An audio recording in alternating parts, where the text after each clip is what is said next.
ओम नमो भगवते वासुदेवाय नमः। आपका मेरे यूट्यूब चैनल पर बहुत बहुत स्वागत है। सूत जी कहते हैं, बड़े बड़े साधु और योगी जन समाधि लगाकर संसार को भूलने का भगीरथ प्रयास करते हैं, फिर भी उन्हें सफलता नहीं मिलती। उनकी वृत्ति प्रभुमय नहीं हो पाती है। तो इधर ये गोपियां प्रयत्न करने पर भी संसार को याद नहीं रख सकती हैं, एक पल भी कन्हैया को भुला नहीं पाती हैं, प्रभु को भूलने के प्रयत्न में निष्फल रहती हैं। हर किसी वस्तु का अभाव अनुभव किया जा सकता है, किंतु आत्मा का नहीं। श्री कृष्ण गोपियों की आत्मा है, सो भी उन्हें कैसे भूल सकती हैं।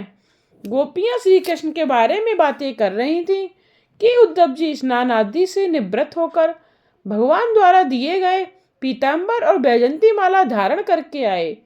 गोपियों ने उनको प्रणाम किया तो उद्धव जी ने अपना परिचय देते हुए कहा, मैं तुम्हारे मथुरावासी श्री कृष्ण का अंतरंग सखा उद्धव हूँ और तुम्हारे लिए उनका संदेश लाया हूँ। गोपियाँ कहने लगी, तुम थोथे पंडित ही हो क्या? श्री कृष्ण केवल मथुरा ही में बसते हैं? वे तो सभी जगह हैं, तुम्हें मात्र मथुरा में ही भगवान दिखाई देते हैं और हमको तो यहाँ एक कण कण में उनका दर्शन हो रहा है। वहां देखो, कदम्ब के वृक्ष पर बैठा हुआ कन्हैया बांसुरी बजा रहा है। क्या तुम्हें दिखाई नहीं देता, सुनाई नहीं देता? उद्धव जी, यह तुम्हें श्री कृष्ण से साक्षात्कार हुआ होता तो तुम उन्हें वहां छोड़ यहाँ आए ही नहीं होते, अथवा तुम्हें यहाँ भी श्री कृष्ण के दर्शन हुए होते। दान, व्रत, तप, होम, जप, वेदाध्ययन, ध्यान धारणा, समाधि तथा कल्याण के अन्य सभी साधनों से ईश्वर के साक्षात्कार करने का ही प्रयत्न करना चाहिए। ये सब साधन भगवान की प्राप्ति के ही हैं। इन गोपियों ने तो जब तप आदि किए बिना ही केवल प्रेम भक्ति से भगवान को पा लिया है। उन्होंने अनायास ही सब कुछ पा लिया है। दान, जप, तप, व्रत आदि तो मन को ईश्वर में एकाग्र करने के लिए हैं। यदि इन साधनों के प्रयोग के बाद भी मन ईश्वर से जा न लगे तो सब कुछ व्यर्थ ही रहेगा। उद्धव ने गोपियों को व्यापक निर्गुण ब्रह्म का उपदेश देने का विचार किया। वे कहने लगे, निर्गुण ब्रह्मा की उपासना करो। गोपियां बोली, उद्धव जी, जो आनंद प्रभु ने दिया है वह आनंद तुम्हारा कोरा ज्ञान नहीं दे सकता। हम कृष्ण के जाप के सिवाय और कुछ भी नहीं जानती हैं। हम तो गांव की अनपढ़ गोपियां हैं। अपना सगुण निर्गुण ब्रह्मा का विवेक तुम्हें मुबारक हो। हम तो श्री कृष्ण प्रेम में ही तन्मय रहती हैं, सो वह हमें प्रत्यक्ष दर्शन देता रहता है। तुम्हारे उस निर्गुण ब्रह्म की आराधना के हेतु हम मन चित्त कहाँ से लाएं?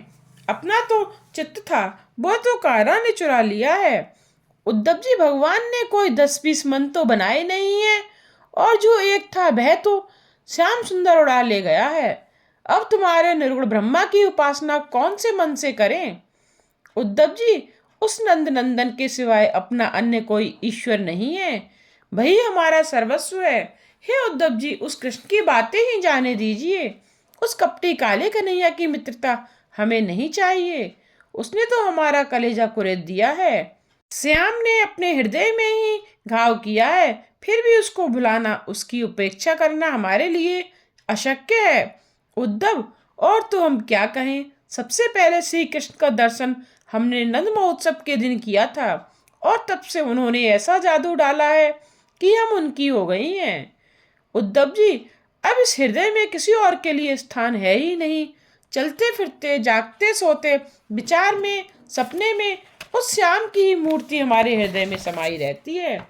हे उद्धव जी, कृष्ण ने हमें रास लीला के महानंद का अनुभव कराया और अब विसार दिया। ऐसे निष्ठुर क्यों हो गए हैं? उद्धव जी कहने लगे, नहीं नहीं, ऐसा नहीं है। मेरे स्वामी तुम सभी को बहुत याद करते रहते हैं। गोपियां बोली, उद्धव जी, तुम्हें यदि श्री कृष्ण के मूल स्वरूप का ज्ञान होता तो तुम यहाँ आए ही नहीं होते। तुम्हें ब्रह्म ज्ञान की बातों ने भरमा दिया है।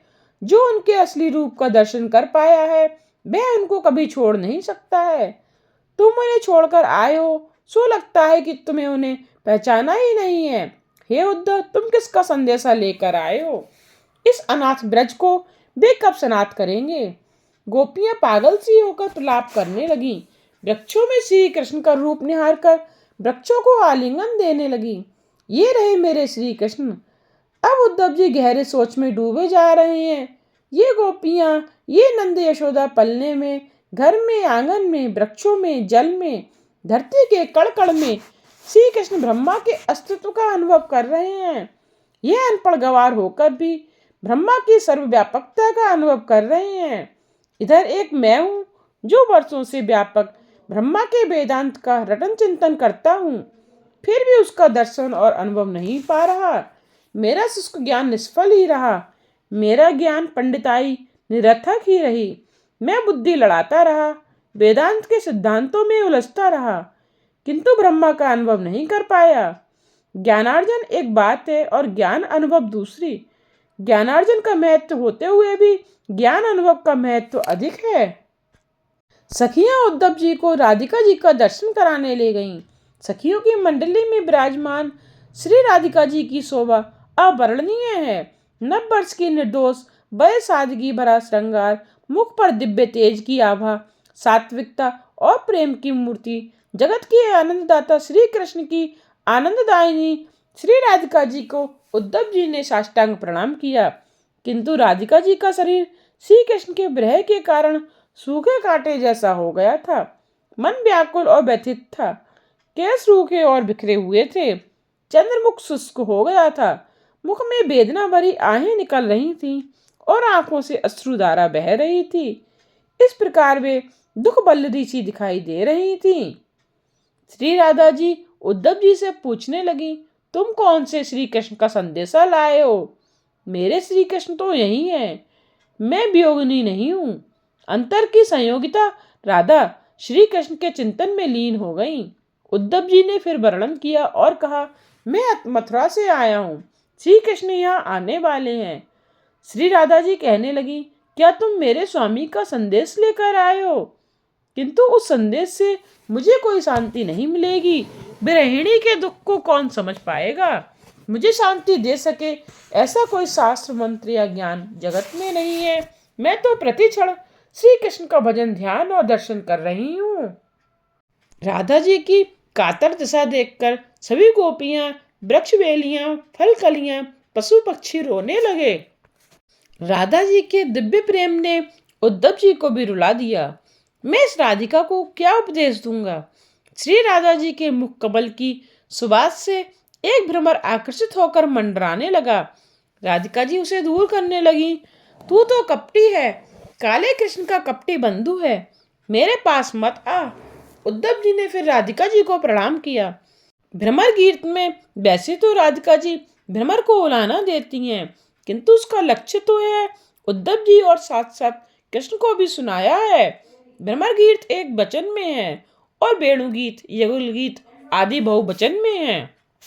उद्धव जी कहते हैं, श्री कृष्ण को कपटी मत कहो, वे तो दया और प्रेम के सागर हैं। वे तुम में से किसी को भी नहीं भूल पाए। वे तुम सभी को बार बार याद करते हैं। राधा जी कहने लगी, उद्धव तुम तो उन्हें अच्छी तरह पहचान ही नहीं पाए हो। यदि उनके मूल स्वरूप का ज्ञान और अनुभव तुम्हें हुआ होता तो तुमने उनको छोड़ा ही नहीं होता। तुम्हें ज्ञान और शास्त्र की बड़ी बड़ी बातें करके उन्होंने छला है। तुम्हारे शुद्ध ज्ञान से इस शुद्ध प्रेम की भूमि को क्या लेना देना है? योग चर्चा यहाँ अप्रस्तुत है। प्रेम राज्य में एक ही प्रियतम का शासन होता है। अपना तो ज्ञान, शास्त्र, कर्म, धर्म सब कुछ श्री कृष्ण ही है। अपनी सांस तक श्री कृष्णमय है। तो फिर तुम्हारे ज्ञान को हम कहाँ स्थान देंगे? इस प्रेम की भूमि में तुम प्रेम की बात कर सकते हो, शुष्क ज्ञान की नहीं। उद्धव जी कहने लगे, मैं तो मथुरावासी श्री कृष्ण का संदेश लेकर आया हूँ कि वे तुम्हें भूले नहीं हैं। तुम्हें और तुम्हारे प्रेम को बार बार याद करते रहते हैं।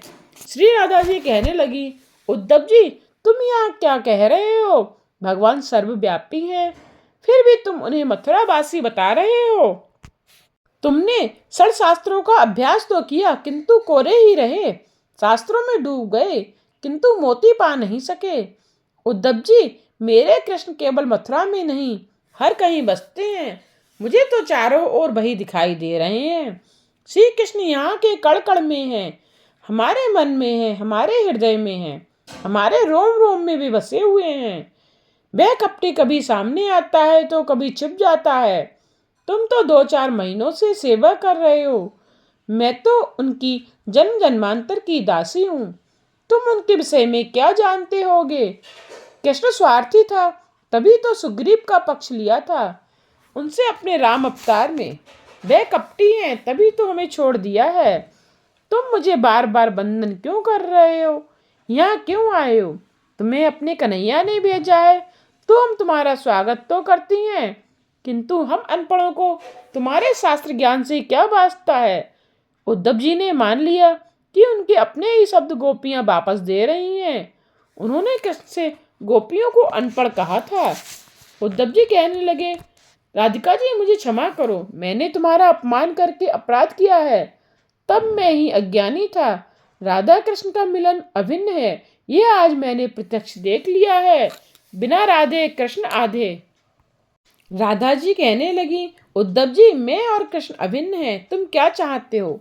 हमारे अतिथि होने के नाते तुम्हारी इच्छा पूर्ण करना हमारा कर्तव्य है। उद्धव जी बोले, मेरी बुद्धि ज्ञान के अभिमान से कुंठित और कठोर हो गई है। ज्ञान ने मुझे जड़ शुष्क बना दिया है। मुझे तुम प्रेम लक्षणा भक्ति का दान करो। राधा जी ने उद्धव जी की इच्छा पूर्ण की। उनको प्रेम लक्षणा भक्ति का ज्ञान मिला। गोपियां बाहर और भीतर कृष्ण के अस्तित्व का अनुभव कर रही हैं। राधा जी ने बंसरी बजाई तो राधे गोविंद की सुरीली तान बह चली।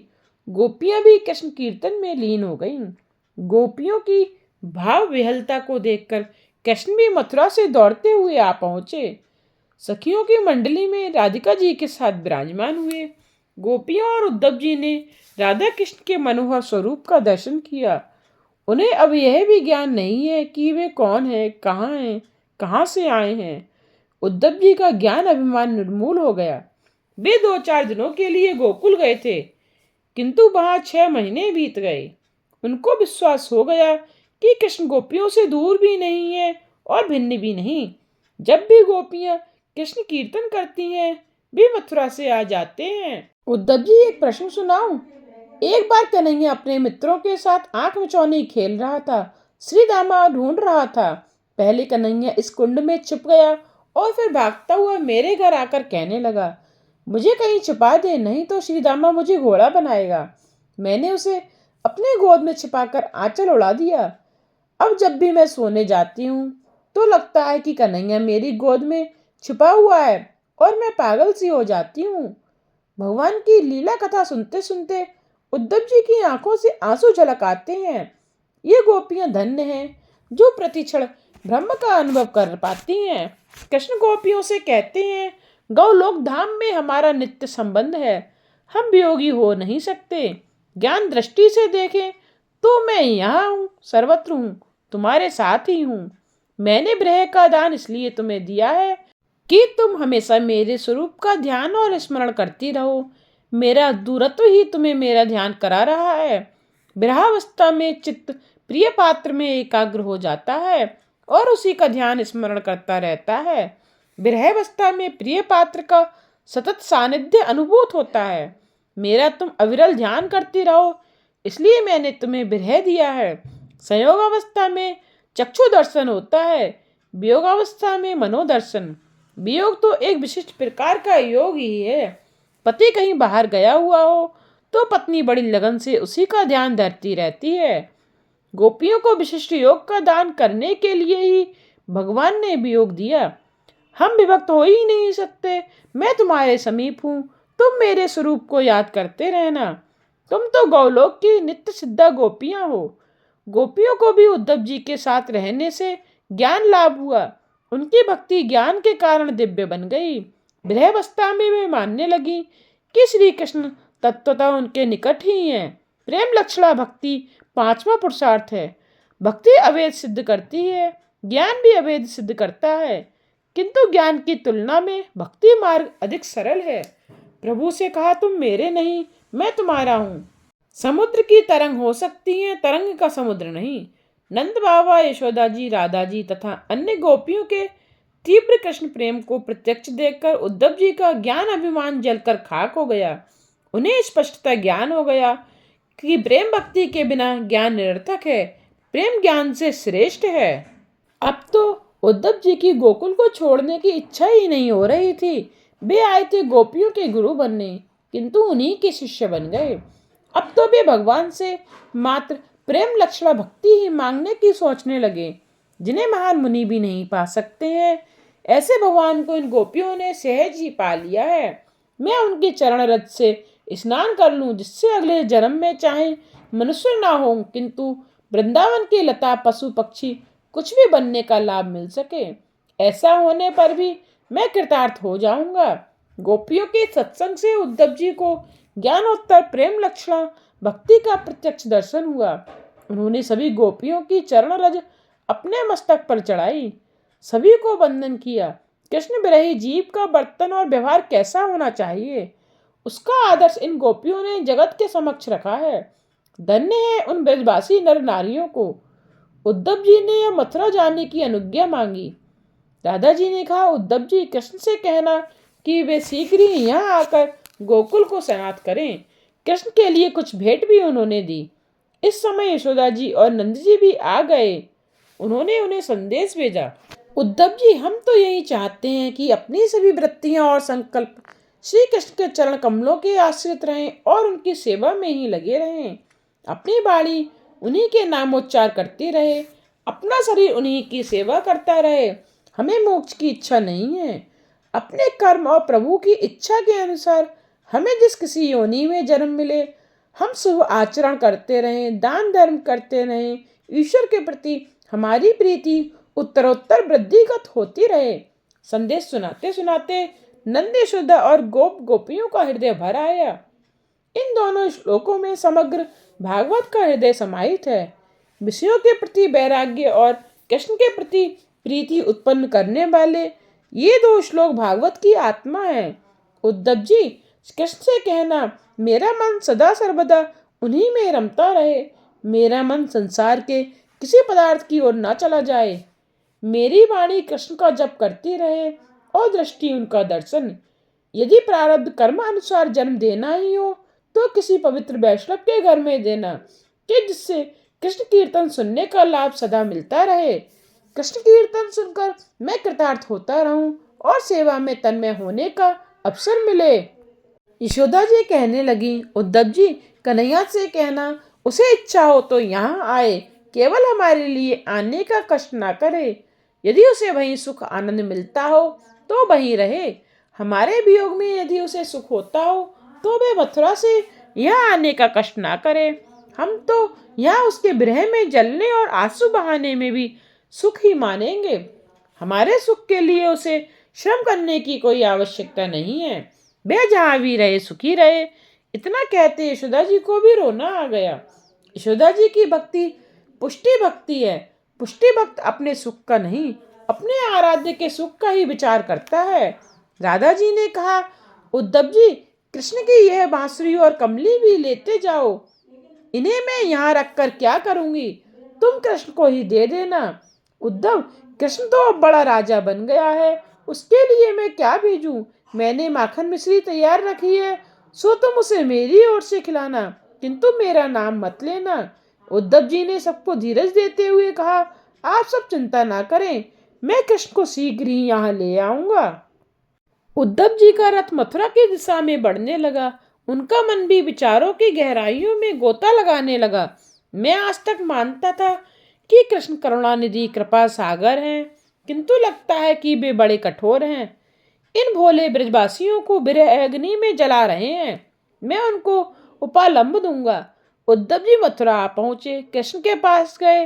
अंतर्यामी श्री कृष्ण सब जानते हैं कि उद्धव क्या कहने जा रहे हैं, सो वे कहने लगे, उद्धव, जब तुम इधर थे तो मेरी प्रशंसा करते थे, अब गोकुल हो आए हो तो गोपियों की प्रशंसा करने लगे हो।